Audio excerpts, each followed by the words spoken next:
कांग्रेस नेता राहुल गांधी की बड़ी मुश्किलें। इंडियन स्टेट से लड़ाई वाला बयान पड़ा भारी। राहुल गांधी के खिलाफ असम में एफआईआर दर्ज। राहुल गांधी देश के खिलाफ जिहाद का ऐलान कर रहे बीजेपी।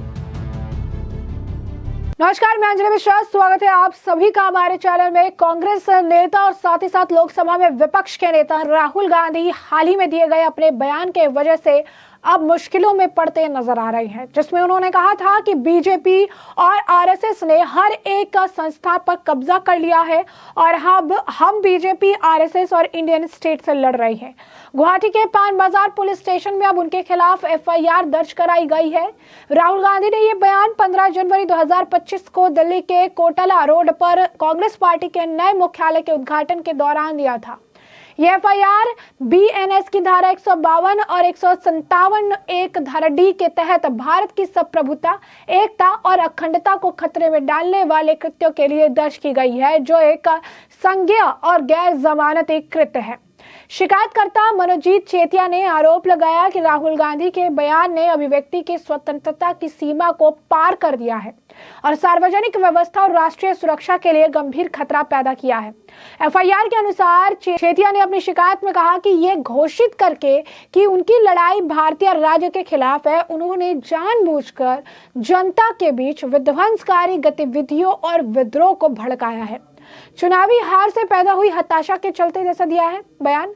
उन्होंने ये भी कहा कि ये राज्य के अधिकार को अमान्य करने का एक प्रयास है, जिससे खतरनाक नैरेटिव तैयार हो सकता है जो अशांति और अलगाववादी भावनाओं को भड़का सकता है।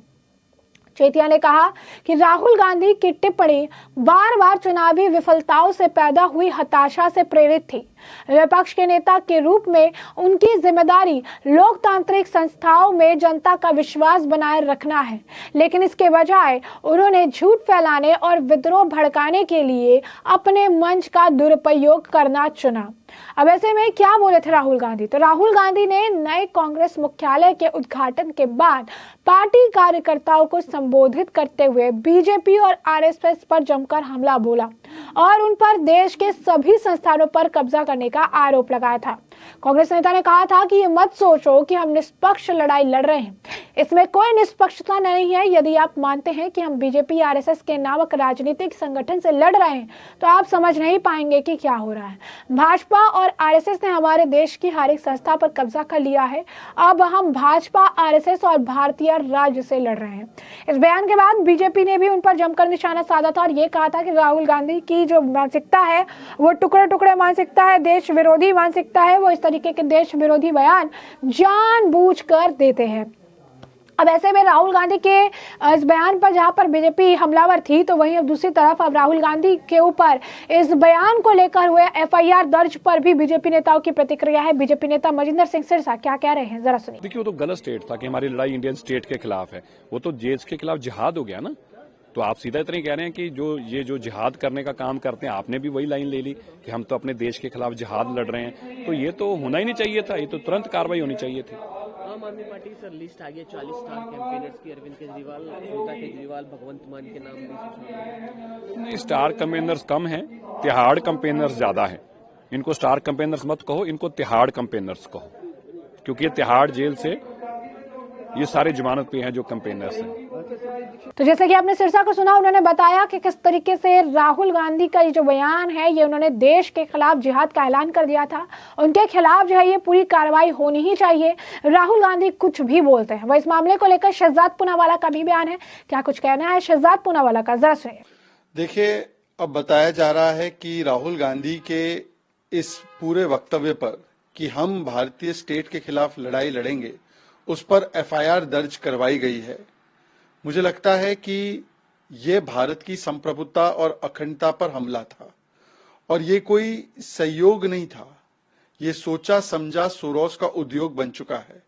इसीलिए एक व्यक्ति एक पार्टी का विरोध करते करते नेता प्रतिपक्ष होने के बावजूद भी भारत के विरोध में उतर आए हैं राहुल गांधी। भारत के स्टेट का जो पूरा कॉन्सेप्ट है वो कहां से आता है? भारत की संविधान से। तो क्या राहुल गांधी भारत की संविधान से लड़ाई लड़ना चाहते हैं? भारत की स्टेट का परिचय क्या होता है? हमारा नेशनल एंथम, हमारा तिरंगा। अब नेशनल एंथम को भी कैसे अपमानित किया हमने देखा है राहुल गांधी ने। भारत की स्टेट के इंस्टीट्यूशंस को विदेश में जाकर गाली देना और उनके ऊपर सवाल चिन्ह खड़े करना, जब पूरी दुनिया हमारे लोकतांत्रिक संस्थाओं का लोहा मानती है, ये भी राहुल गांधी ने किया। भारत के स्टेट के टुकड़े टुकड़े हो जाए इस प्रकार की मंशा रखकर कभी इलान उमर से मिलना, कभी सोरोस फंडेड ऑर्गेनाइजेशन है उससे सोनिया गांधी जी का जुड़ा रहना, ये भी हमने देखा है। तो कुल मिलाकर भारत की स्टेट के खिलाफ जो लड़ाई कांग्रेस ने अपने हाथों में ली है, ये दिखाता है कि ये केवल बीजेपी के विरोध में नहीं, ये देश विरोध में उतर आए हैं। और इसीलिए अब किसी ने एफआईआर करवाई है तो कानूनी प्रक्रिया तो चलेगी ना इस प्रकार के देशद्रोही और देश के खिलाफ बयानों के ऊपर। तो जैसा कि आपने शहजाद पूनावाला को सुना, उन्होंने बताया कि किस तरीके से राहुल गांधी जो है वो इस तरीके का देश विरोधी बयान देते हैं और ये सब सोरोस गैंग के साथ वो लिंक करके देख रहे थे। उन्होंने कहा कि सोरोस गैंग के साथ कैसे इनकी घनिष्ठ मित्रता है। इनकी मम्मी यानी सोनिया गांधी की भी वो बात कर रही थी और कहते सोनिया गांधी भी आज तक सोरोस गैंग के उस फाउंडेशन से जुड़ी हुई है जो देश तोड़ने की बात करता है। उन्होंने कहा कि ये टुकड़े टुकड़े गैंग की मानसिकता वाले लोग हैं, टुकड़े टुकड़े गैंग का समर्थन करने वाले लोग हैं। कभी भारतीय झंडे का अपमान करते हैं, कभी भारतीय मैप का अपमान करते हैं और अब जो है पूरी तरीके से भारतीय राज्यों का भी अपमान कर रहे हैं। ये तो देश के खिलाफ लड़ाई के बाद, जंग के बाद जो है इनके द्वारा बोली जाएगी है। वो इस मामले को लेकर तरुण चुग का भी बयान है। बीजेपी नेता तरुण चुग क्या कुछ कह रहे हैं, जरा सुनिए। राहुल गांधी पे इसको कैसे? राहुल गांधी का बयान बेहद शर्मनाक, मानसिक रूप से बुद्धिहीन वाला बयान था।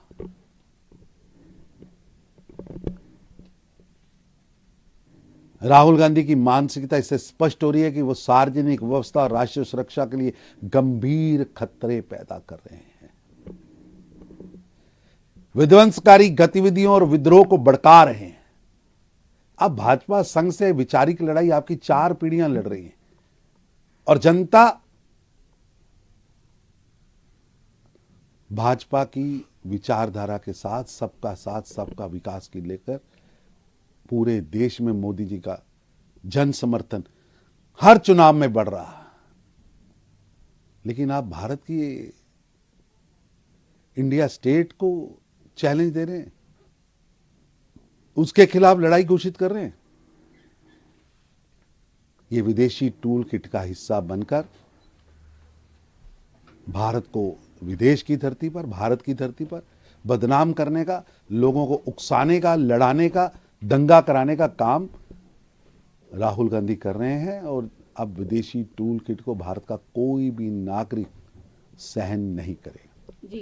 तो जैसा कि आपने सुना कि यहाँ पे तरुण चुग भी अपना बयान दे रहे हैं और उन्होंने भी यही कहा कि राहुल गांधी ने जिस तरीके का ये बयान दिया है, अब उनके ऊपर एफआईआर दर्ज की गई है, जो कि बिल्कुल सही और सटीक है। राहुल गांधी को इस तरीके के बयान नहीं देने चाहिए, उन्होंने गलत बयान दिया है और इसके वजह से उन्हें इसके कॉन्सिक्वेंसेस जो है वो झेलने पड़ेंगे। वो इस मामले को लेकर बीजेपी नेता आरपी सिंह का भी बयान है, क्या कुछ कह रहे हैं वो, जरा सुनिए।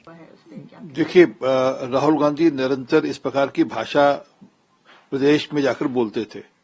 ये उन्होंने देश में पहली बार इस प्रकार की भाषा बोली कि अपने इंडियन स्टेट के साथ, भारत के साथ लड़ाई लड़नी पड़ेगी। उनका लगातार स्टैंड इसी प्रकार का रहा है। वो धारा 335A को लेकर हो, वो जब सर्जिकल स्ट्राइक हो तब हो, और अब तो उन्होंने हद पार कर दी। अब मुझे जानकारी मिली किसी ने उनके खिलाफ मुकदमा दर्ज किया है। अब वह कोर्ट के अंदर इसका जवाब देंगे कि कौन सी इंडियन स्टेट के साथ लड़ाई लड़नी है। परंतु इंडियन स्टेट के साथ लड़ाई लड़ने वाली बात अमृतपाल सिंह खालिस्तानी बोलता था, या जो देश को तोड़ना चाहते हैं, जो आतंकवादी वह बोलते हैं। तो ये जवाब तो राहुल गांधी को देना पड़ेगा कि इनके क्या रिश्ते हैं ऐसे आतंकवादियों से और जो विदेश में बैठी ऐसी ताकतें जो भारत को तोड़ना चाहती हैं। तो जैसा कि आपने आरपी सिंह को भी सुना, तो तमाम नेताओं को आपने सुना कि किस तरीके से राहुल गांधी की मुश्किलें एक तरफ तो उनके बयान की वजह से बढ़ती जा रही है, जहां पर उन्होंने भारतीय राज्यों के खिलाफ भी उनकी लड़ाई है ऐसा बयान दिया था, जिसके बाद उनके खिलाफ असम में जो है एफआईआर दर्ज कराई गई है। एफआईआर दर्ज होने के बाद भी बीजेपी नेता उन पर जमकर निशाना साध रहे हैं और ये कह रही हैं कि देश के राज्यों के खिलाफ उन्होंने जिहाद का ऐलान किया था और इसी वजह से अब उन्हें कानूनी कार्रवाई से होकर गुजरना पड़ेगा। तो ऐसे में अब इस पूरे मामले को हमने आपसे विस्तार से बताया है और इस मामले पर अब आपकी भी जो राय हो कमेंट सेक्शन में कमेंट करके जरूर से जरूर साझा करिएगा। धन्यवाद।